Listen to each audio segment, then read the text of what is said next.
प्यारे बच्चों कैसे हो। तो फिजिक्स इनसाइडर प्लेटफॉर्म पर मैं हूं आपका फिजिक्स टीचर और हम पढ़ रहे हैं 11th class physics new book 2025 Punjab text book board. और इस न्यू बुक को लेकर के हमने स्टार्ट किया हुआ है चैप्टर नंबर 1 जिसका नाम है मेजरमेंट्स। और चैप्टर नंबर 1 के कंप्रिहेंसिव क्वेश्चंस आज के लेक्चर में हम डिस्कस करने जा रहे हैं। लास्ट लेक्चर में हमने कंस्ट्रक्टेड रिस्पांस क्वेश्चंस को एंड किया था, वो थोड़े कंसेप्चुअल क्वेश्चंस थे। बट आज जो हम पढ़ने जा रहे हैं कंप्रिहेंसिव क्वेश्चंस, ये लॉन्ग क्वेश्चंस हैं जिनको हमने डिटेल में आंसर करना है। और ये वाले जो क्वेश्चंस हैं ये उन्हीं आर्टिकल्स पर बेस्ड हैं जो हम लेक्चर नंबर 2 से लेक्चर नंबर 11 तक पढ़ चुके हैं। अगर आप इस वीडियो में इस चैनल पर न्यू हैं तो मैं आपको सजेस्ट करूंगा कि आप थ्योरी के लेक्चर सुनिए। लेक्चर नंबर 1 से लेक्चर नंबर 11 तक हमने class 11 physics new book chapter number 1 की थ्योरी कवर करवाई है, उसमें हर आर्टिकल को डिटेल में कवर किया है। इसके साथ साथ फिजिकल एग्जांपल्स लेकर देखा है कि ऐसा होता है तो क्यों होता है, ऐसा किस वजह से होता है, ईच एंड एवरीथिंग पूरी की पूरी डिटेल में डिस्कस की है। तो ये वाले जो क्वेश्चंस हैं ये उसी वक्त आप सही तौर पर आंसर कर पाएंगे जब आपको उन लेक्चर्स के बारे में पता होगा। उन लेक्चर्स का लिंक आपको डिस्क्रिप्शन में मिल जाएगा और उसके साथ साथ कमेंट सेक्शन में मिल जाएगा, वहां से आप उनको इजीली असेस कर सकते हैं। इससे पहले कि आज के इस लेक्चर को स्टार्ट करें, अगर अभी तक आपने फिजिक्स इनसाइडर को सब्सक्राइब नहीं किया तो प्यारे बच्चों जल्दी से सब्सक्राइब करके बेल आइकन के बटन को क्लिक कर दो, ताकि जैसे ही नेक्स्ट लेक्चर्स अपलोड हो आपको साथ के साथ नोटिफिकेशन मिलते रहें और आप एग्जाम की बहुत ही अच्छे से तैयारी कर सकें। और वीडियो को लाइक कर दें ताकि आज के लेक्चर को पूरे मजे से स्टार्ट किया जा सके। सबसे पहला कंप्रिहेंसिव क्वेश्चन है क्वेश्चन नंबर 1.1। इसकी स्टेटमेंट क्या है? What is meant by uncertainty in a measurement? Measurement में अनसर्टेनिटी से क्या मुराद है? How the uncertainty in the digital instrument is indicated? Digital instruments में अनसर्टेनिटी को किस तरह से इंडिकेट किया जाता है? अब अनसर्टेनिटी पर मैंने आपको पूरा लेक्चर दिया हुआ है जिसमें अनसर्टेनिटी की सारी टाइप्स पढ़ाई थी। उसके बाद डिजिटल इंस्ट्रूमेंट्स में अनसर्टेनिटी का क्या मतलब है पूरी डिटेल में बताया हुआ है। उस वीडियो का लिंक आपको कमेंट सेक्शन में मिल जाएगा, इसके साथ साथ डिस्क्रिप्शन में मिल जाएगा, वहां से आप उसका आंसर देख सकते हैं। क्योंकि इसी क्वेश्चन को जहन में रखते हुए वो आर्टिकल सारे का सारा मैंने आपको कवर करवाया था और उस आर्टिकल में आपको जो कुछ भी पढ़ाया हुआ है सारे का सारा आपने इस क्वेश्चन के आंसर में इसी तरह हेडिंग्स की फॉर्म में लिख देना है। क्वेश्चन नंबर 1.2 क्या है? Differentiate between terms precision and accuracy. Precision और एक्यूरेसी के दरमियान क्या डिफरेंस है इसको आपने एक्सप्लेन करना है with reference to measurement of a physical quantity. Physical quantities की मेजरमेंट के रेफरेंस से। जब मैंने आपको प्रिसीजन और एक्यूरेसी वाला लेक्चर पढ़ाया था वहां पर मैंने आपको डेफिनेशन भी पढ़ाई थी। प्रिसीजन की डेफिनेशन पढ़ाई थी, फिर प्रिसाइज मेजरमेंट की, एक्यूरेसी की डेफिनेशन पढ़ाई थी, एक्यूरेट मेजरमेंट की।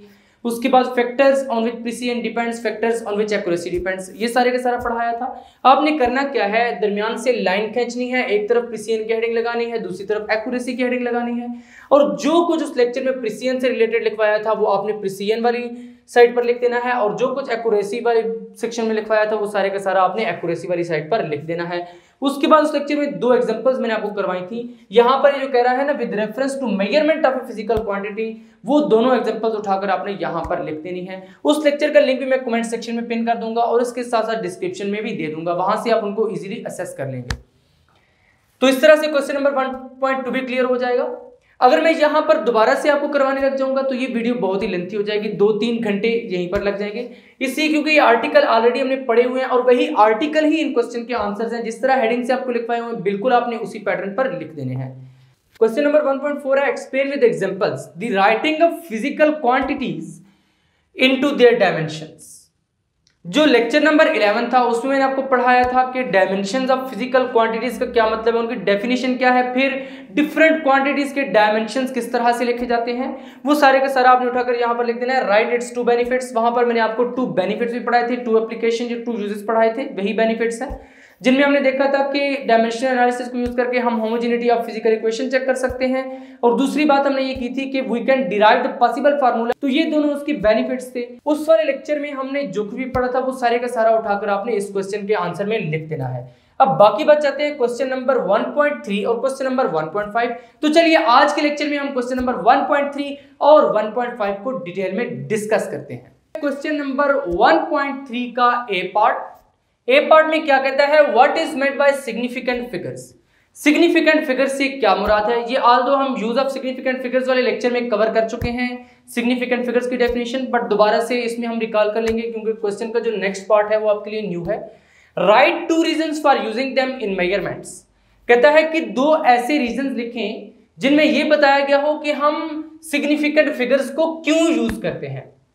देखिए, सिग्निफिकेंट फिगर्स की डेफिनेशन लिखवाने से पहले उस लेक्चर में मैंने आपको थोड़ी सी डिटेल बताई थी कि सिग्निफिकेंट फिगर्स को हम क्यों यूज करते हैं, ऑल्दो मैंने आपको नोट्स में नहीं लिखवाया था, बट इस क्वेश्चन में हमने वो सारी डिटेल उठाकर लिखनी है। नेक्स्ट कहता है how to find the uncertainty in a timing experiment, कि टाइमिंग एक्सपेरिमेंट में अनसर्टेनिटी किस तरह से फाइंड की जाती है। अब यहां से यहां तक जो क्वेश्चन का सेक्शन है, एक्चुअली ये assessment of total uncertainty in the final result वाले आर्टिकल का क्वेश्चन है। उसमें हमने पढ़ा था एडिशन और सब्ट्रैक्शन के केस में फाइनल रिजल्ट में अनसर्टेनिटी को किस तरह से एक्सप्रेस किया जाता है, फिर मल्टीप्लिकेशन और डिवीजन के केस में किस तरह से किया जाता है, और फाइनली पावर फैक्टर के केस में किस तरह से किया जाता है।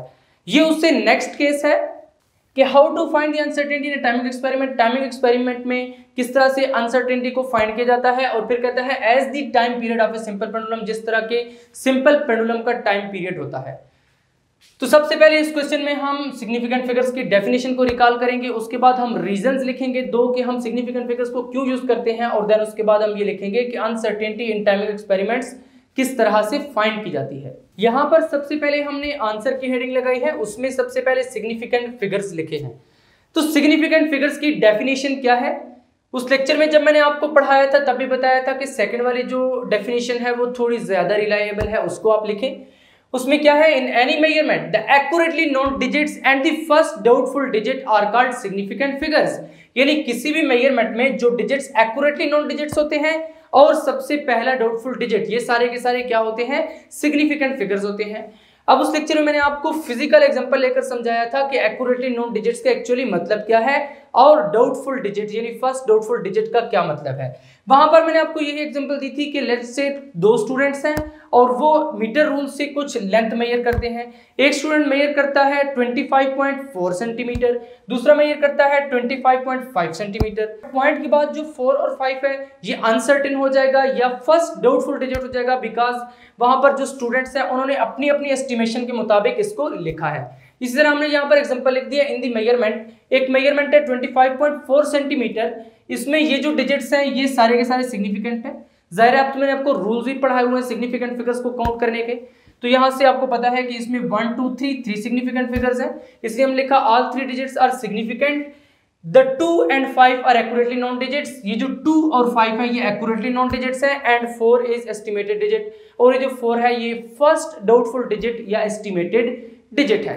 इस तरह आपने सबसे पहले सिग्निफिकेंट फिगर्स की हेडिंग लगा के डेफिनेशन लिखनी है, फिर एग्जांपल भी लिखनी है। अब कुछ स्टूडेंट्स जस्ट डेफिनेशन लिखते हैं, एग्जांपल नहीं लिखते, एग्जांपल को इग्नोर कर देते हैं, वहां पर आपके मार्क्स कट जाते हैं। नेक्स्ट हेडिंग लगानी है 2 reasons for using significant figures in measurements, क्योंकि हमसे वो यही पूछ रहा था ना कि right 2 reasons for using them in measurements, कि मेजरमेंट्स को सिग्निफिकेंट फिगर्स में क्यों यूज किया जाता है, 2 रीजंस दें, इसकी 2 वजूहात बताएं। तो यहाँ पर आपने नंबर 1 और नंबर 2 करके लिखना है, फिर ये मार्कर से हेडिंग लगानी है यहाँ तक, देन ये भी आपने मार्कर से हेडिंग लगानी है, उसके नीचे आपने पेन से लिखना है। अगर आप इस तरह हेडिंग्स लगाकर 2 रीजंस लिखकर आएंगे फिर तो क्या ही बात है, मार्क्स आपके कदम चूमेंगे। सबसे पहली बात क्या है, दे reflect the precision of the measuring instrument, कि वो किसी भी मेजरिंग इंस्ट्रूमेंट की प्रिसीजन को रिफ्लेक्ट करते हैं। अब देखिए सिग्निफिकेंट फिगर्स वाले लेक्चर में हमने ये वाली 2 एग्जांपल्स कंसीडर की थी, 3.145 ग्राम और 3.1 ग्राम। उस लेक्चर में आप देख सकते हैं, क्योंकि उस लेक्चर का लिंक मैंने डिस्क्रिप्शन में दे दिया है। तो यहां पर अगर आप देखें जिस इंस्ट्रूमेंट से ये मेजरमेंट ली गई है उसका लीस्ट काउंट क्या है, 0.001 ग्राम, इसका क्या है 0.1 ग्राम। तो किसका लीस्ट काउंट स्मॉल होगा, जाहिर है जिस इंस्ट्रूमेंट से ये वाली मेजरमेंट ली गई है उसका लीस्ट काउंट स्मॉल होगा। तो जिस इंस्ट्रूमेंट का लीस्ट काउंट जितना स्मॉल होगा वो इंस्ट्रूमेंट क्या होगा, इतना प्रिसाइज होगा। बार बार हम ये बात डिस्कस कर चुके हैं। यहां से फिर क्या कंक्लूजन निकलता है कि दे reflect the precision of the measuring instruments, इसका मतलब यह है कि जो सिग्निफिकेंट फिगर्स हैं वो मेजरिंग इंस्ट्रूमेंट की प्रिसीजन को रिफ्लेक्ट करते हैं। Proper use of significant figures ensure that we correctly represent the uncertainty of our measurement, यानी अगर आप प्रॉपर यूज करें सिग्निफिकेंट फिगर्स का तो जो मेजरमेंट लेंगे उसमें अनसर्टेनिटी को करेक्टली रिप्रेजेंट किया जाता है। क्योंकि मैंने आपको यूज ऑफ सिग्निफिकेंट फिगर्स वाले लेक्चर में बहुत ही डिटेल में बताया था कि जब किसी भी मेजरमेंट को आप सिग्निफिकेंट फिगर में एक्सप्रेस करते हैं तो वहां पर आपको मालूम होता है कि जो लास्ट डिजिट है इसी में अनसर्टेनिटी है, क्योंकि पहले जो डिजिट्स हैं वो तो एक्यूरेटली नोन डिजिट है, ये जो फर्स्ट डाउटफुल डिजिट होता है यही अनसर्टेन होता है, और जाहिर है इसमें प्लस माइनस 0.001 ग्राम की अनसर्टेनिटी होगी। तो यहां से हमें पता तो चल गया कि अनसर्टेनिटी को वो शो करते हैं। For example, scientist immediately realise that reported mass जो कि 3.145 gram is more accurate than 3.1 gram, कि अगर साइंटिस्ट इन दोनों मैसेज को देखें तो वो जल्दी से पहचान लेंगे कि इनमें से कौन सा मैस एक्यूरेट है। वही मैस एक्यूरेट होगा जिसमें ज्यादा नंबर ऑफ सिग्निफिकेंट फिगर्स होंगे। यहां पर देखिए 1 2 3 4 1 2, अब इनमें से कौन सा ज्यादा एक्यूरेट होगा, जिसमें ज्यादा सिग्निफिकेंट फिगर्स हैं, तो इसमें 4 है उसमें 2 है, ज़ाहिर है ये वाला ज्यादा एक्यूरेट होगा, indicating the use of more precise instrument. और यहां से हमें ये पता चल रहा है कि ये वाली जो मेजरमेंट है ये ज्यादा प्रिसाइज इंस्ट्रूमेंट से ली गई है बनिस्बत इस मेजरमेंट के। तो फाइनल फिर कंक्लूजन क्या निकला कि significant figures reflect the precision of the measuring instrument, ये फर्स्ट पॉइंट होगा। सेकंड पॉइंट क्या है, they prevent misleading results in the calculations. देखिए अगर आप कैलकुलेटर से कोई चीज कैलकुलेट करते हैं तो होप सो आपके पास जो पॉइंट्स के बाद आंसर आता है वो बहुत सारे डिजिट्स आ जाए। अब इतने ज्यादा डिजिट्स तो नहीं हो सकते, जैसे यूज ऑफ सिग्निफिकेंट फिगर्स वाले लेक्चर में मैंने आपको प्रॉपर यहां पर लिखकर एग्जांपल दी थी कि बहुत सारे अगर डेसिमल के बाद डिजिट्स आ जाए तो उनमें से आपने इतने डिजिट्स रखने होते हैं जितने कि इंस्ट्रूमेंट के लीस्ट काउंट में है। तो यहां पर भी हमने वही बात की है कि they prevent misleading results in calculation, कि सिग्निफिकेंट फिगर्स का अगर आपको नॉलेज होगा, जब आप नंबर्स को ऐड कर रहे होंगे, सबट्रैक्ट कर रहे होंगे, जो पॉइंट के बाद फालतू डिजिट्स होंगे उनको आप रिमूव कर देंगे, तो इस तरह सिग्निफिकेंट फिगर्स क्या करते हैं, वो मिसलीडिंग जो डिजिट्स हैं उनको रिमूव कर देते हैं या फिर प्रिवेंट करते हैं मिसलीडिंग रिजल्ट्स इन कैलकुलेशंस को। व्हाइल यूजिंग कैलकुलेटर्स, कि कैलकुलेटर को जब आप यूज करते हैं द रिजल्ट में contain many digits after decimal point, ये बिल्कुल पॉसिबल है कि रिजल्ट में पॉइंट के बाद बहुत सारे डिजिट्स हो सकते हैं, जैसे कि हमने उस लेक्चर में देखा था, these extra digits can mislead others into thinking the result is more accurate. ये दूसरे बंदों को क्या कर सकते हैं, गलत फहमी में डाल सकते हैं, मिसलीड कर सकते हैं कि जो रिजल्ट है वो मोर एक्यूरेट है। देखिए हमने ऊपर वाले पॉइंट में क्या पढ़ा है, जितने ज्यादा नंबर ऑफ सिग्निफिकेंट फिगर्स होंगे इतनी ज्यादा मेजरमेंट एक्यूरेट होगी। तो जाहिर है जब कैलकुलेटर बहुत ज्यादा डिजिट्स दे देगा पॉइंट के बाद, तो एक बंदा जिसको नहीं पता कि एक्चुअल कैलकुलेशन क्या थी वो तो यही कहेगा ना कि बहुत ही एक्यूरेट रिजल्ट है। तो यहाँ पर हमने यही पॉइंट लिखा है कि दी extra digits can mislead other, ये दूसरों को मिसलीड कर सकते हैं कि वो ये सोचने पर मजबूर हो जाएंगे कि मेजरमेंट ज्यादा एक्यूरेट है, हालांकि वो एक्यूरेट होगी नहीं। Hence, result should be rounded off to correct number of significant figures। इसलिए जो रिजल्ट होता है उसको correct number of significant figures तक राउंड ऑफ कर दिया जाता है। राउंड ऑफ किस तरह किया जाता है ये हमने उस लेक्चर में पढ़ा था। और एडिशन सब्ट्रैक्शन के केस में कितने नंबर ऑफ डेसिमल प्लेसेस रखने होते हैं, या मल्टीप्लिकेशन और डिवीजन के केस में आपने कितने नंबर ऑफ सिग्निफिकेंट फिगर्स रखने होते हैं, ये भी हमने सारे का सारा उस लेक्चर में डिस्कस किया था। अगर आपने वो लेक्चर सुना हुआ है तो ये चीज आपके लिए बहुत ही आसान होगी, क्योंकि हमने इस सारी चीज को उस लेक्चर में ऑलरेडी कवर किया हुआ है। इसलिए मैं यहाँ पर आपको जल्दी जल्दी समझा रहा हूँ ताकि टाइम ज्यादा वेस्ट ना हो। यहाँ पर नेक्स्ट हेडिंग आपने लगानी है uncertainty in a timing experiment, कि एक टाइमिंग एक्सपेरिमेंट में अनसर्टेनिटी को फाइनल रिजल्ट में किस तरह से शो किया जाता है। ऑलरेडी मैं आपको बता चुका हूँ कि ये वाला जो पार्ट है क्वेश्चन का, ये रिलेटेड है assessment of total uncertainty in the final result वाले आर्टिकल से। सबसे पहले आपने हेडिंग लगानी है uncertainty in a timing experiment. In case of timing experiment में किस तरह का, like time period of a simple pendulum, यानी time period of a simple pendulum के केस में। अब सिंपल पेंडुलम क्या चीज है, इसमें हमारे पास इस तरह की एक रिजिड सपोर्ट होती है जिसको हम एक स्टैंड के साथ अटैच करते हैं। ये एक स्ट्रिंग है जिसकी सेकेंड एंड पर ये बॉब अटैच होता है, छोटा सा मैस होता है ये। अब इसको किस तरह से वाइब्रेट कराया जाता है, एक एक्सट्रीम पोजीशन पर ले जाकर छोड़ा जाता है तो ये इस तरह वाइब्रेट करना स्टार्ट कर देता है। हमें कहा गया है time period of a simple pendulum. Time period का क्या मतलब है, टाइम पीरियड को समझने से पहले वाइब्रेशन को समझना पड़ेगा। सिंपल पेंडुलम की वाइब्रेशन का क्या मतलब है, देखिए इस बॉब को यहां से आप एक्सट्रीम पोजीशन पर लेकर गए, आपने छोड़ा, यहां तक वन वाइब्रेशन कंप्लीट हो गई, यानी यहां से यहां तक और फिर वापस यहां तक, ये क्या होगी, वन वाइब्रेशन। या फिर आप इसको इस तरह से कर सकते हैं, अगर मीन पोजीशन से लें तो मीन से first extreme then second extreme again mean, यहां तक क्या हो जाएगी, वन वाइब्रेशन कंप्लीट हो जाएगी। किस तरह से, यहां पर था बॉब, पहले यूं लेकर गए, देन यूं लेकर आए, उसके बाद यूं, तो ये इसकी क्या है, वन वाइब्रेशन। अब वन वाइब्रेशन कंप्लीट करने में पेंडुलम को जो टाइम लगता है उसको हम कहते हैं time period of a simple pendulum. The uncertainty in time period is found by dividing the least count of time measuring instrument by number of vibrations. देखिए सिंपल पेंडुलम का जब भी हमने टाइम पीरियड मेजर करना होता है, although आपने matric में भी प्रैक्टिकल परफॉर्म किया होगा, अभी आगे जाकर इंटर में भी आप परफॉर्म करेंगे और इसी चैनल पर हम भी आपको परफॉर्म करवाएंगे प्रैक्टिकल्स। तो वहां पर आप देखेंगे कि जो time period of simple pendulum निकालने का तरीका है वो ये है कि आपने टाइम नोट करना होता है इस तरह से 30 वाइब्रेशंस का। यूं आप इसको वाइब्रेट करवा के छोड़ दें और 30 वाइब्रेशंस का आप टाइम नोट करें, देन आप उसको 30 से डिवाइड कर दें तो आपको 1 वाइब्रेशन का टाइम मिल जाएगा। Uncertainty in time period express करने का तरीका क्या है कि आपने उस स्टॉपवॉच का लीस्ट काउंट देखना है जिससे आप टाइम को मेजर कर रहे हैं, यानी जिससे आपने 30 वाइब्रेशंस का टाइम मेजर किया है। उस लीस्ट काउंट को आपने डिवाइड करना है नंबर ऑफ वाइब्रेशंस से। अगर आपने 30 दिए 30 से डिवाइड करेंगे, 20 वाइब्रेशंस का टाइम नोट किया है तो 20 से डिवाइड करेंगे। इंस्ट्रूमेंट के लीस्ट काउंट को आपने डिवाइड करना है नंबर ऑफ वाइब्रेशन से, तो वहां से आपको क्या मिल जाएगा, अनसर्टेनिटी इन टाइम पीरियड। अब जैसे कि हम पहले assessment of total uncertainty in the final result वाले लेक्चर में ये डिस्कस करते रहे हैं कि सबसे पहले आपने एक लाइन लिखनी होती है और उसके बाद आपने एग्जांपल लिखनी होती है। यहां पर भी हमने इसी तरह एग्जांपल की हेडिंग लगाई है।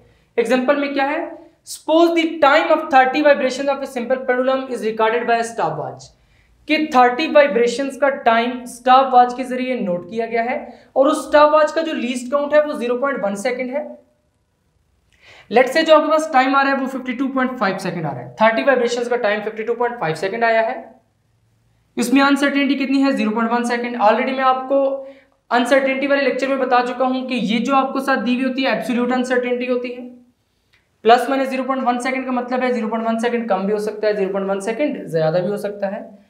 Time period can be calculated as, मैंने आपको बताया है कि टाइम पीरियड क्या होता है। सिंपल पेंडुलम के केस में 1 वाइब्रेशन का जो टाइम है उसको हम टाइम पीरियड कहते हैं। तो ये तो 30 वाइब्रेशंस का टाइम था, अगर इसको 30 से डिवाइड कर दें तो हमें सिंगल वाइब्रेशन का टाइम मिल जाएगा। और सिंगल वाइब्रेशन का टाइम क्या होता है, time period. t divided by 30, 52.5 divided by 30 is equal to 1.75 second. यहां से हमें क्या मिल गया है, टाइम पीरियड।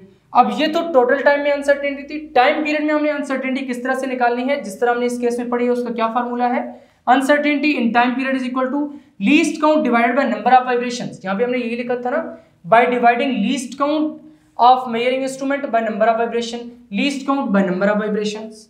अब लीस्ट काउंट क्या था स्टॉपवॉच का, 0.1 सेकंड, उसको यहां पर पुट कर दे। नंबर ऑफ वाइब्रेशंस टोटल कितनी थी, 30 वाइब्रेशंस थी आपके पास, तो यहां पर 30 पुट कर दें। अगर इसको आप कैलकुलेटर से सॉल्व करें तो 0.003, आगे 3 चलता रहेगा बट आपने यहीं तक रखना है 3 तक, 0.003 सेकंड हो जाएगा।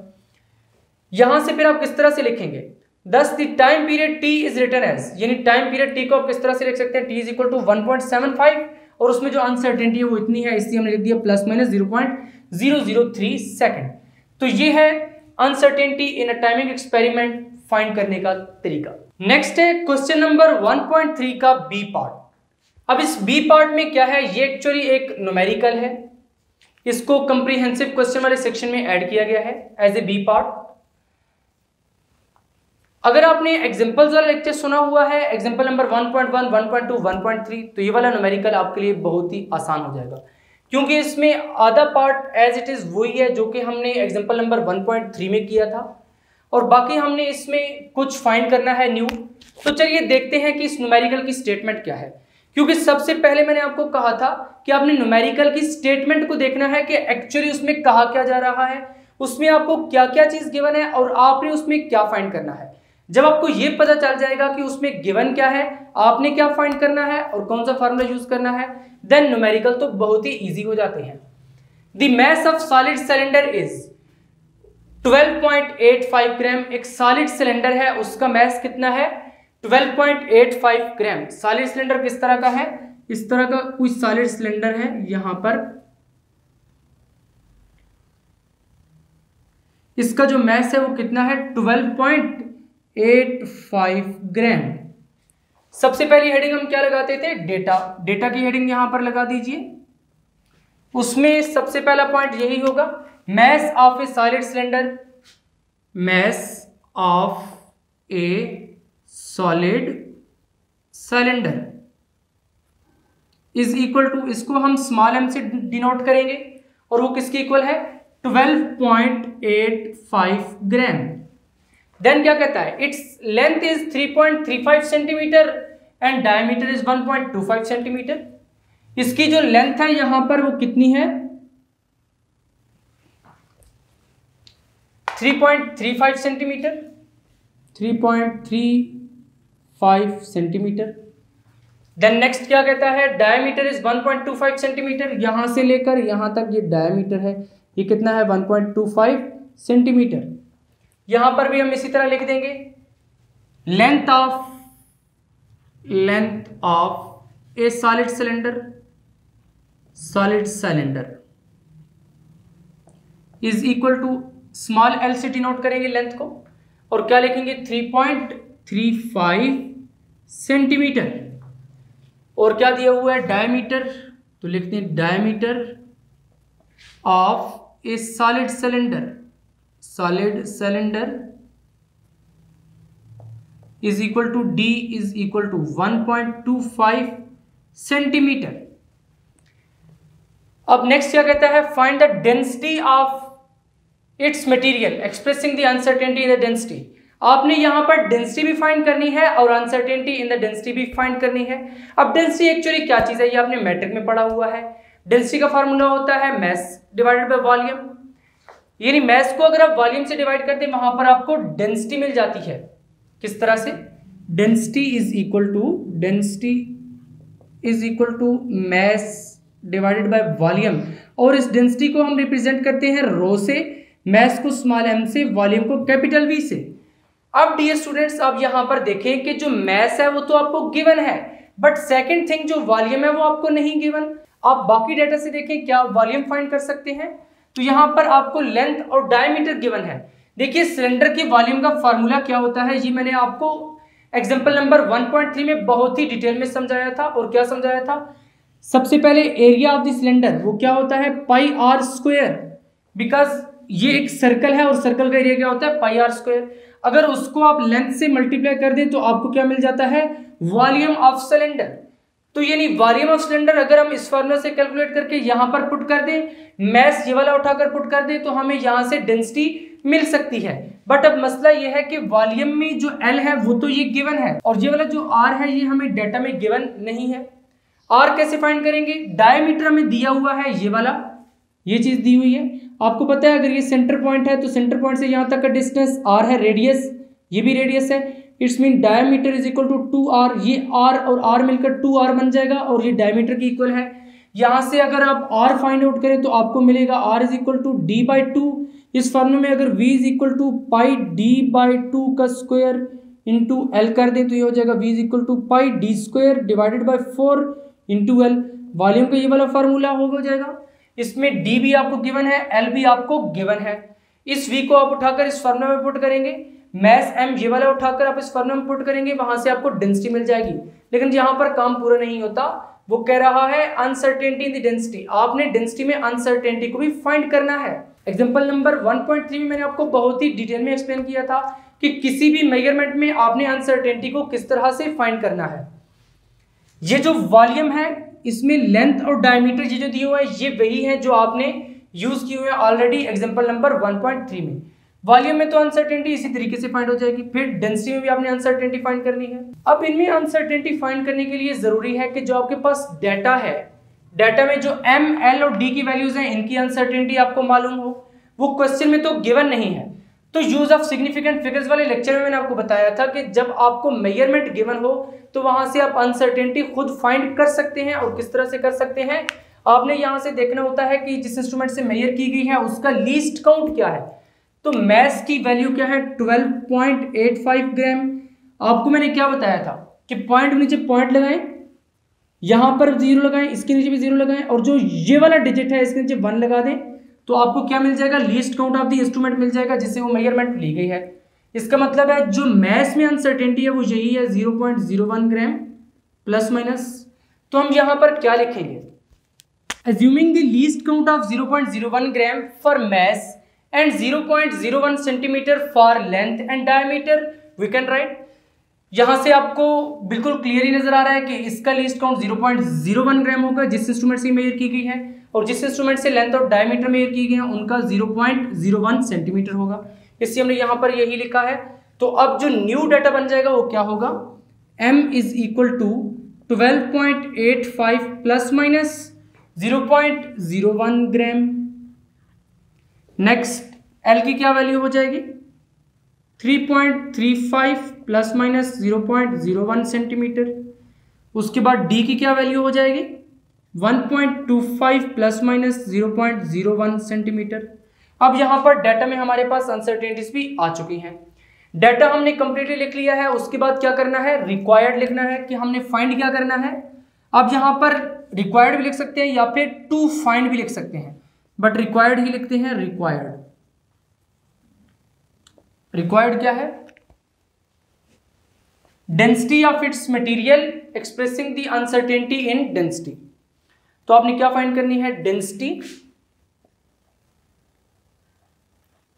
Density of material of solid cylinder. इसको किससे एक्सप्रेस करते हैं, रो से, जिस तरह मैंने अभी आपको बताया है। एंड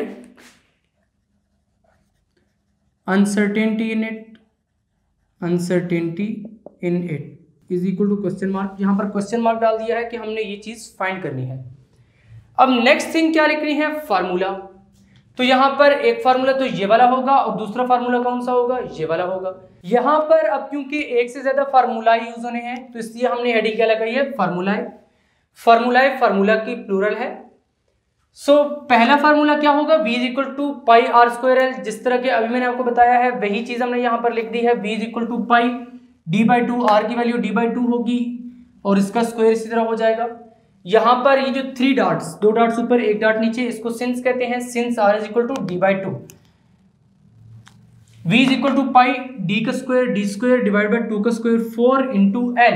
डेंसिटी क्या होती है, मास और volume. Rho is equal to m over v, where rho is density, m is mass and v is volume of solid cylinder. इस तरह आपने नीचे इंग्लिश में लिख देना है। अब यहाँ पर डेंसिटी तो हमें मिल जाएगी, मास यहाँ से पुट करेंगे ये वाला, वॉल्यूम ये वाला पुट करेंगे, डेंसिटी तो यहाँ से मिल जाएगी। बट जो सेकंड थिंग हमने फाइंड करनी है वो अनसर्टेनिटी इन डेंसिटी है। देखिए डेंसिटी यहाँ पर इस फॉर्मूले से हमने फाइंड करनी है, rho is equal to m over v।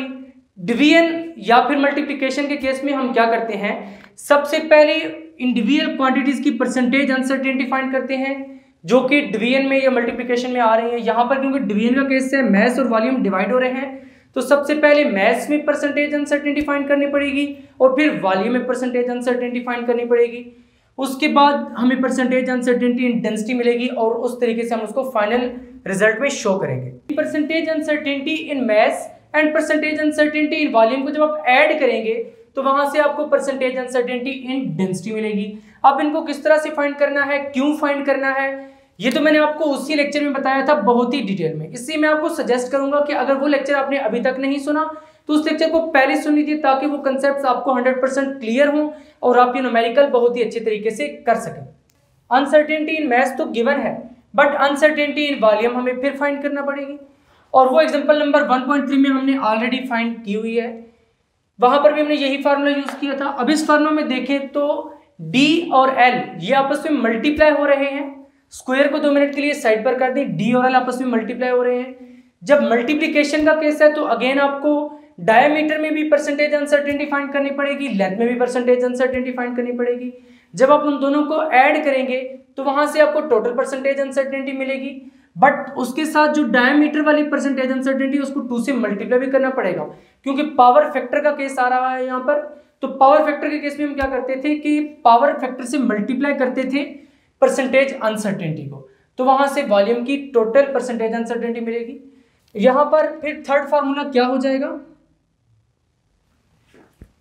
Percentage uncertainty in volume, percentage uncertainty in volume, uncertainty in volume या इन v डायरेक्टली लिखते हैं, इज इक्वल टू, पहले सिर्फ d और l की मल्टीप्लिकेशन को कंसिडर करें तो यहां पर किस तरह से लिखेंगे, percentage uncertainty in d plus percentage uncertainty in an. ज़ाहिर है ये दोनों ऐड होंगी क्योंकि यहां पर ये डी और एल मल्टीप्लाई हो रहे हैं फार्मूला में। अब पावर फैक्टर क्या है 2, तो जो डायमीटर वाली परसेंटेज अनसर्टेनिटी है उसको 2 से मल्टीप्लाई भी कर देंगे, तो यहां से आपको परसेंटेज अनसर्टेनिटी इन वॉल्यूम मिल जाएगी। अब ये वाली जो चीज है ये मैंने आपको ऑलरेडी 1.3 एग्जांपल में बहुत ही डिटेल में एक्सप्लेन कर रखी है। उसके बाद हमें डेंसिटी में अनसर्टेनिटी मिलेगी, वो किस तरह से मिलेगी, ये फार्मूला नंबर 4 हो जाएगा। Percentage uncertainty in rho is equal to percentage uncertainty in mass plus percentage uncertainty in volume. Percentage uncertainty in m plus percentage uncertainty in v. अब परसेंटेज अनसर्टेनिटी का भी ऑलरेडी फार्मूला आपने पढ़ा हुआ है, उस फार्मूला को यूज करते हुए हम परसेंटेज अनसर्टेनिटी फाइंड करेंगे इन क्वांटिटी में। अब यहां पर डेंसिटी की भी पहले परसेंटेज अनसर्टेनिटी निकल कर आएगी क्योंकि इसमें जो क्वांटिटीज है वो डिवाइड हो रही है। उसी परसेंटेज अनसर्टेनिटी को यूज करते हुए फिर हम फाइनल रिजल्ट में एब्सोल्यूट अनसर्टेनिटी शो करेंगे। यहां पर इसको इक्वेशन नंबर 3 कह दें और इसको इक्वेशन नंबर 4 कह दें। अब इस साइड को मैं रेस करने वाला हूं, अगर आपने इसका स्क्रीनशॉट लेना है तो ले सकते हैं। यहां पर अब नेक्स्ट हेडिंग सॉल्यूशन की लगानी है आपने और फिर वॉल्यूम को कैलकुलेट करना है, वॉल्यूम में अनसर्टेनिटी को कैलकुलेट करना है, जो कि ऑलरेडी हम एग्जांपल नंबर 1.3 में पूरी डिटेल के साथ कैलकुलेट कर चुके हैं। यहां पर मैंने उसको डायरेक्टली लिख दिया है क्योंकि ऑलरेडी 1.3 एग्जांपल में इसको कैलकुलेट किया जा चुका है। अगर बार बार एक ही कैलकुलेशंस करते रहे तो अच्छा खासा टाइम गुजर जाएगा और वीडियो काफी लेंथी हो जाएगी।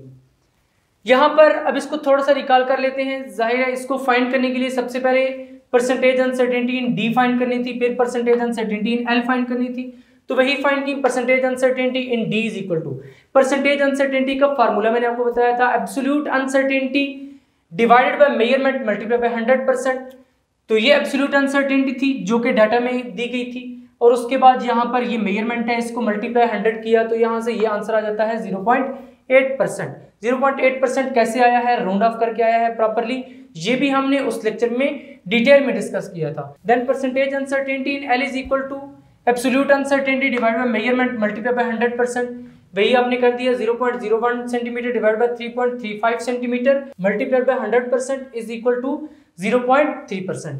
अब यहां से परसेंटेज अनसर्टेनिटी इन डी भी आ चुकी है, परसेंटेज अनसर्टेनिटी इन एल। अगर उन दोनों को हम इस फार्मूला में यूज करें तो यहां से percentage uncertainty in v find की जा सकती है।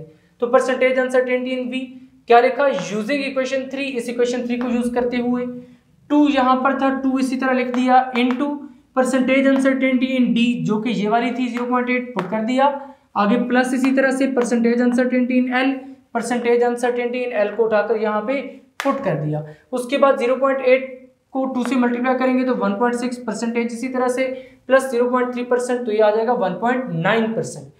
अब percentage uncertainty in v find करने के बाद आपने वॉल्यूम कैलकुलेट करना है और वॉल्यूम कैलकुलेट करने के लिए ये वाला फार्मूला यूज करना है pi d square over 4 into l. Pi एक कांस्टेंट है जिसकी वैल्यू होती है 3.14, डी की वैल्यू आपको गिवन है, एल की वैल्यू भी आपको गिवन है, तो यही लिखेंगे पुटिंग वैल्यूज इन इक्वेशन 1। पाई की जगह पर 3.14, डी की वैल्यू थी 1.25 सेंटीमीटर, उसको उठाकर पुट कर दिया।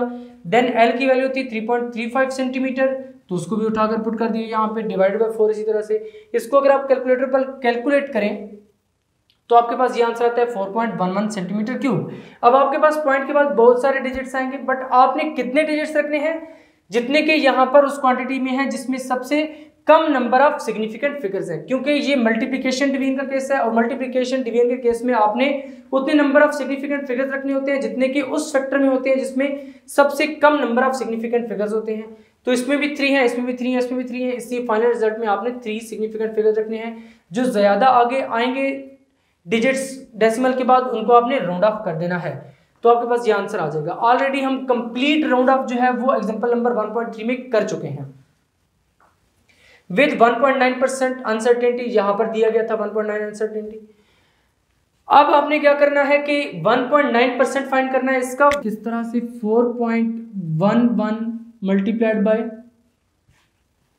1.9 डिवाइडेड बाय 100, तो यहां से आपको क्या मिल जाएगा, इस कैलकुलेशन का 1.9% मिल जाएगा, जो कि कुछ इस फॉर्म में आता है 0.07, आगे समथिंग बहुत सारे डिजिट्स आते हैं, उसको भी आपने यहीं तक राउंड ऑफ करना है, क्योंकि जो गिवन अनसर्टेनिटी थी वो आपके पास कितनी डेसिमल प्लेसेस तक थी, पॉइंट के बाद 2, तो ये भी पॉइंट के बाद 2 डेसिमल प्लेसेस तक आपने लिखनी है, 0.08, तो इसी तरह हमने लिख दिया राउंड ऑफ करके प्रॉपर्ली। अब यहां तक तो काम वो था जो कि एग्जांपल नंबर 1.3 में किया हुआ था। अब इसके बाद नेक्स्ट जो चीज हमने फाइंड करनी है वो डेंसिटी है और अनसर्टेनिटी इन डेंसिटी है। But uncertainty in density find करने के लिए परसेंटेज अनसर्टेनिटी इन डेंसिटी पहले निकलेगी। किस तरह से, percentage uncertainty in mass plus percentage uncertainty in volume, उसको फाइंड करने के बाद आप फाइनल रिजल्ट लिखेंगे। तो वॉल्यूम की अनसर्टेनिटी क्योंकि हमने वहां पर यूज करनी है तो इसको लिख लेते हैं, यहां पर रफ साइड पर थोड़ा सा लिख लेते हैं, परसेंटेज अनसर्टेनिटी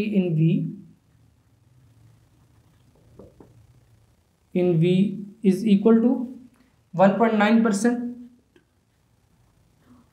और वैसे वॉल्यूम की क्या वैल्यू आ रही थी आपके पास 4.11 प्लस माइनस 0.08 सेंटीमीटर क्यूब। ये जस्ट रफ वर्क के लिए लिखिए क्योंकि यहां से मैं इसको रेज करने वाला हूं, अगर आपने इसका भी स्क्रीनशॉट लेना है तो ले सकते हैं।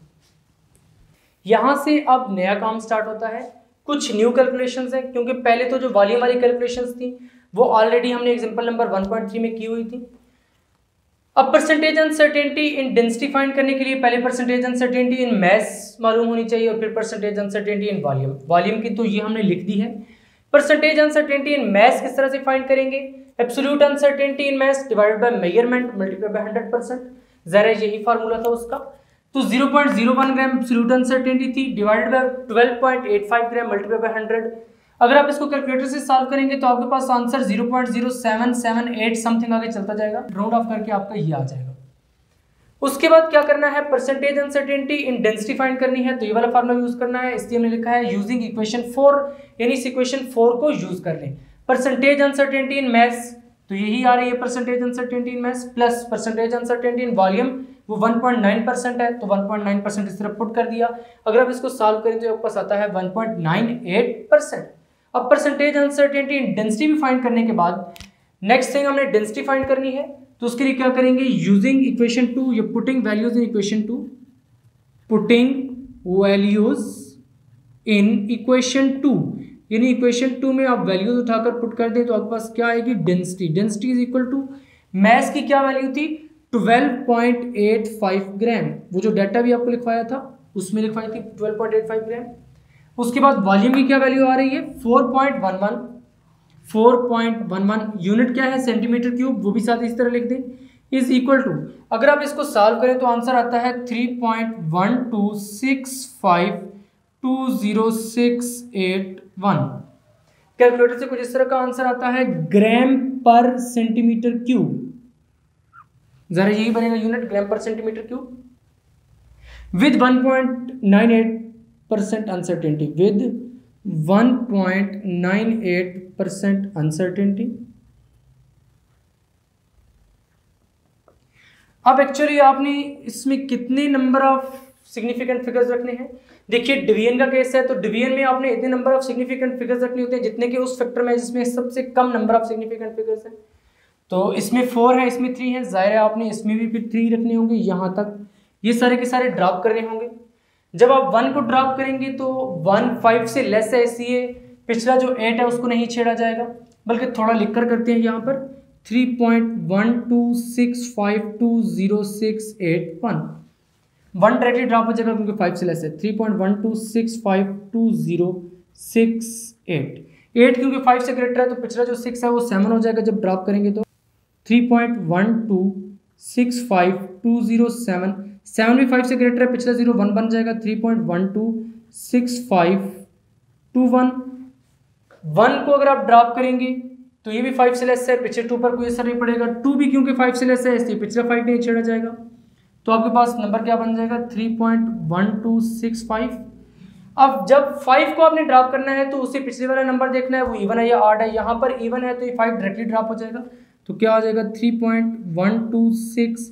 6 क्योंकि 5 से ग्रेटर है तो जब इसको ड्रॉप किया जाएगा तो पीछे 2 3 बन जाएगा 3.13, यानी जो आंसर आता है वो इस तरह से आता है 3.13 ग्राम पर सेंटीमीटर क्यूब। आपने राउंड ऑफ करना है, कितना राउंड ऑफ करना है ताकि 3 सिग्निफिकेंट फिगर्स रह जाए, क्योंकि इस क्वांटिटी में सबसे कम नंबर ऑफ सिग्निफिकेंट फिगर्स थे और वो 3 ही थे। साथ इस तरह लिख देंगे विद 1.98% अनसर्टेनिटी।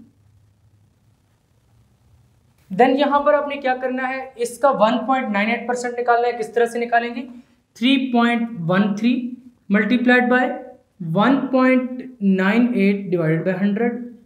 इसको 100 से डिवाइड करेंगे, 3.13 से मल्टीप्लाई कर देंगे तो आपको इस क्वांटिटी का 1.98% मिल जाएगा, जो क्या आता है 0.06 प्रॉपर्ली राउंड ऑफ करने के बाद। अब यहां पर यूनिट क्या है, ग्राम पर सेंटीमीटर क्यूब।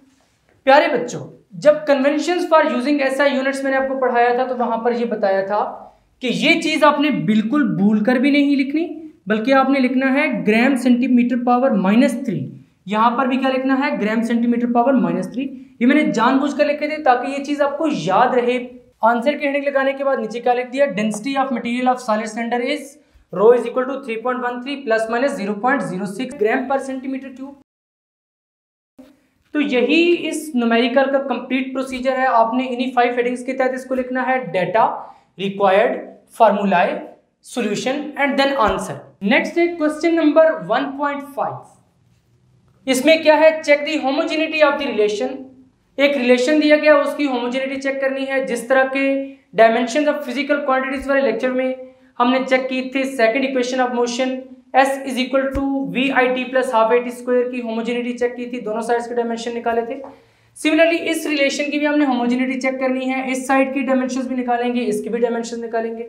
अगर दोनों बराबर आ गए तो हम ये कहेंगे कि ये इक्वेशन करेक्ट है, अगर बराबर ना आए तो कहेंगे ये इक्वेशन इनकरेक्ट है। Where v is speed of transverse wave, ये जो v है ये स्पीड है ट्रांसवर्स वेव की, जो कि एक स्ट्रेच स्ट्रिंग पर प्रोड्यूस हो रहे हैं जिसमें टेंशन T है, लेंथ उस स्ट्रिंग की क्या है L और मैस M अटैच्ड है। कुछ इस तरह का सिनेरियो है, लेट से ये आपके पास एक टेबल है, यहां पर कोई फिक्स सपोर्ट अटैच्ड है और यहां पर कंसिडर कर रहे हैं कि एक पुली है, इस तरह से स्ट्रिंग अटैच्ड है जो कि इस पुली से गुजर कर जा रही है, और यहां पर एक लोड अटैच्ड है। अब देखिए ये क्या कर रहा है, इसको नीचे खींच रहा है, इसकी वजह से क्या होगा, स्ट्रिंग स्ट्रेच्ड हो जाएगी और उसमें टेंशन क्रिएट हो जाएगी। आपने मैट्रिक में पढ़ा हुआ है कि जब इस लोड की वजह से ये इस मैस की वजह से ये स्ट्रिंग स्ट्रेच्ड होगी तो इसमें ऑब्वियसली टेंशन क्रिएट होगी, और साथ ये कह रहा है कि इसमें ट्रांसवर्स वेव्स प्रोड्यूस हो रही हैं जिनकी वेलोसिटी क्या है v। बट हमें इस चीज के साथ क्या लेना देना, हमने तो निकालना है कि ये इक्वेशन करेक्ट है या इनकरेक्ट है, इसकी होमोजेनिटी चेक करनी है। बताने का मकसद ये है कि जो टेंशन T है ये एक्चुअली फोर्स ही है, जिस तरह के आपने मैट्रिक में पढ़ा हुआ है, और फोर्स के डायमेंशंस, टेंशन के डायमेंशंस दोनों सेम होते हैं। यहाँ पर अब ट्रांसवर्स वेव्स क्या चीज है, टेंशन का एक्चुअल मतलब क्या है फिजिक्स में, ये तो हम नेक्स्ट चैप्टर्स में जाकर बहुत ही डिटेल में क्लियर करेंगे। यहाँ पर जस्ट हम इस इक्वेशन की होमोजेनिटी को डिस्कस करते हैं। अब यहाँ पर ये भी क्योंकि एक न्यूमेरिकल टाइप क्वेश्चन ही है तो इसमें भी डेटा, रिक्वायर्ड, सॉल्यूशन की हेडिंग लगाएंगे। किस तरह से, यहाँ पर डेटा। अब डेटा इसमें क्या है, एक्चुअली गिवन रिलेशन ही है तो लिख देंगे गिवन रिलेशन क्या है, v is equal to square root of t multiplied by L over m। यहां पर अब रिक्वायर्ड क्या हो जाएगा, required check the homogeneity of given relation, तो यहां पर वही लिख दे, check the homogeneity of given relation. इस रिलेशन की हम क्या चेक करेंगे, होमोजेनिटी, क्योंकि यहां पर अब एक रिलेशन गिवन है और उसकी होमोजेनिटी हमने चेक करनी है, इसलिए इसका कोई फार्मूला तो नहीं होगा। डायरेक्टली हम सॉल्यूशन की तरफ बढ़ जाएंगे, तो सॉल्यूशन की हेडिंग लगाएं यहां पर। अब सॉल्यूशन में हमने क्या करना है, सबसे पहले लेफ्ट हैंड साइड के डायमेंशंस निकालने हैं, फिर राइट हैंड साइड के डायमेंशन निकालने हैं। इस रिलेशन में अगर वो इक्वल आ गए तो हम कहेंगे कि ये इक्वेशन करेक्ट है। तो यहां पर सबसे पहले क्या निकालना है, dimensions of left hand side of equation. तो क्या लिखेंगे, dimensions of LHS of equation, या रिलेशन भी लिख सकते हैं, is equal to square brackets में v को इनक्लोज कर दें। तो यहां से आपके पास क्या आ जाएंगे डायमेंशंस, स्पीड है v और स्पीड के डायमेंशंस क्या होते हैं, L(t⁻⁻1). पहले हम कई लेक्चर्स में पढ़ चुके हैं ये ऑलरेडी। नेक्स्ट अब dimensions of right hand side of equation हमने निकालने हैं। तो क्या लिखेंगे, dimensions of RHS right hand side of equation is equal to square root है, जाहिर है स्क्वायर रूट तो आप इसी तरह से डालेंगे, स्क्वायर रूट को आप खत्म नहीं कर सकते। डायमेंशंस पुट करते जाएं। टेंशन एक्चुअली क्या है, फोर्स ही है, तो फोर्स के डायमेंशंस क्या होते हैं, mL(t⁻⁻2), क्योंकि फोर्स को हम डिफाइन करते हैं ना ma, तो मैस के डायमेंशंस m होते हैं एक्सेलरेशन के L(t⁻⁻2). उसके बाद ये L लेंथ है, यहां पर कह रहा था, तो L भी पुट कर दें यहां पर, इसके डायमेंशंस इस तरह से आप लिखते हैं। उसके बाद नेक्स्ट क्या है, मैस, तो मैस के डायमेंशंस आप किस तरह से लिखते हैं, इस तरह से, कैपिटल M और स्क्वायर ब्रैकेट्स। तो यहां पर अब इसको सॉल्व करें, क्या आएगा आपके पास, स्क्वायर रूट इसी तरह से आ जाएगा, इन सबको इकट्ठा कर लें, m L(1) है, यहां भी L(1) है, बेसिस सेम है तो पावर्स क्या हो जाएंगी, ऐड अप हो जाएंगी, L(1 + 1) साथ क्या हो जाएगा, t⁻⁻2 ब्रैकेट्स इसी तरह, क्योंकि डायमेंशंस राइट कर रहे हैं, नीचे m भी इसी तरह से आ जाएगा आपके पास। देन यहां पर आप अगेन स्क्वायर रूट डालेंगे और क्या लिखेंगे, mL² t⁻⁻2 नीचे क्या है, m इसी तरह से रह जाएगा m।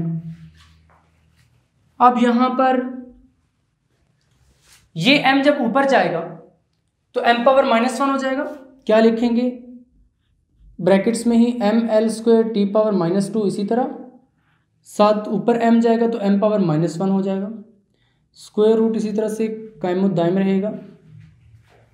उसके बाद आपने क्या करना है, इस m और इस m को इकट्ठा करना है, बेसिस सेम है तो पावर्स क्या हो जाएंगी, ऐड अप हो जाएंगी। किस तरह से, m पावर यहां पर 1 है, यहां पर -1 है, तो 1 - 1 L(2) t⁻⁻2 स्क्वायर रूट इसी तरह से, डायमेंशंस की जो ब्रैकेट्स हैं वो भी इसी तरह से रहेंगे। अब यहां पर मजीद इसको सॉल्व करें तो क्या आएगा आपके पास, m⁻0 हो जाएगा, तो लिख दें m⁻0 L² t⁻⁻2, ये इसी तरह से, और डायमेंशंस भी इसी तरह से। देन यहां पर आपके पास क्या हो जाएगा, m⁻0 1 हो जाएगा, तो ये L² t⁻⁻2 स्क्वायर रूट ऊपर इसी तरह से रहेगा आपके पास। अब जो स्क्वायर रूट है वो क्या होता है, किसी भी चीज का पावर 1/2, तो यहां पे क्या होगा, L² t⁻⁻2, ये ब्रैकेट्स इसी तरह से, बाहर पावर क्या बन जाएगी, 1/2। अब जब L² की पावर 1/2 लेंगे तो ये 2 और 2 कैंसिल हो जाएगा, किस तरह से, कुछ इस तरह से आएगा, L²/2 t⁻⁻2/2। अब यहां से क्या होगा, ये 2 कैंसिल होंगे, L⁻1 और t⁻⁻1, या फिर आप डायरेक्टली लिख सकते हैं, क्योंकि 1 तो अंडरस्टूड है, L t⁻⁻1। अब देखिए ये dimensions of left hand side of equation थे L t⁻⁻1, और ये dimensions of right hand side of equation थे L t⁻⁻1, दोनों सेम आ रहे हैं, तो आप क्या लिखेंगे, since dimensions of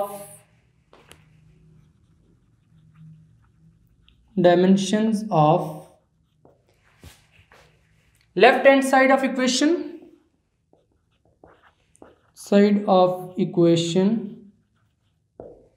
is equal to dimensions of right hand side of equation.